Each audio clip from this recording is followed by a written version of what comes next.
Hey guys, June here, and this is a really quick guide for the new Elite Mimic boss that's part of Treasure Hunter for the next few days. For this, I really recommend using magic, and you want to gear up however you can for the highest magic DPS. Your defense doesn't matter much, so you see me using Void, but other than that, you want to be using Overloads, and you want an Adrenaline Potion.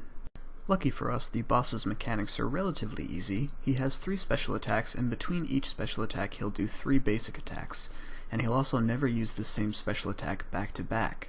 For the first special attack, the Mimic will jump in the air and shortly after fall on the location the player was standing when he jumped, dealing very high damage if the player doesn't move off of that spot. The second special attack involves the Mimic opening its mouth wider and firing lumps of coins at wherever the player is standing when it's fired. You can avoid this simply by moving as well.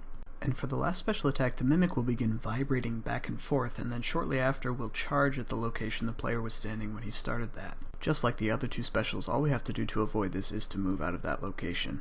In addition to these 3 special attacks, at roughly 100,000 and 50,000 HP, the giant Mimic summons 2 mini-mimics, and during the duration of the time that they're healing him, he stops attacking.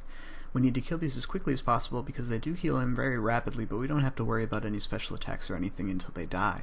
With all that in mind, what I like to do is walk the Mimic back and forth across the room. He has no sort of anti-walking features, so there's no damage taken or any stuns after any length of time, so you can walk him for as long as you want, and walking him stalls his attacks and doesn't allow him to use any special attacks, so you can really save yourself a lot of effort during this fight by doing this. This is another reason why magic should be your preference here, since it gives you access to Metamorphosis, which allows you to keep moving for walking the Mimic back and forth, but also gives you access to the damage boost from an ultimate.